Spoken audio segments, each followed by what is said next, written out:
Hi, I'm Jodi Bakst, broker, owner of Real Estate Experts, and today I want to talk about what you do as a homeowner if you have a structural issue and you want to sell your house.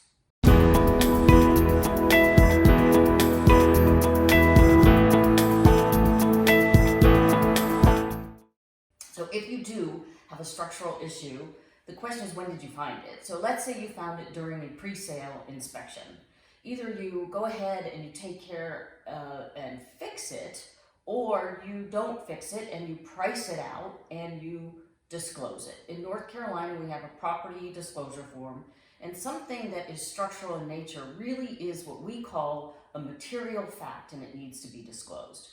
Even if you have fixed it, it's best to disclose it and let buyers or potential buyers know how it was repaired, because they're going to have confidence in your home and confidence in you as a seller.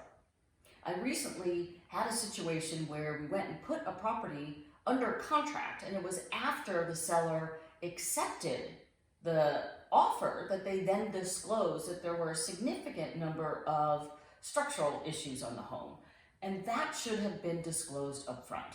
So I just want to make it really, really clear that when you have something that is, again, what we in the real estate world call as a material fact, it has to be disclosed. Certainly, if you are listing your property, your realtor is liable, and that is why it has to be disclosed.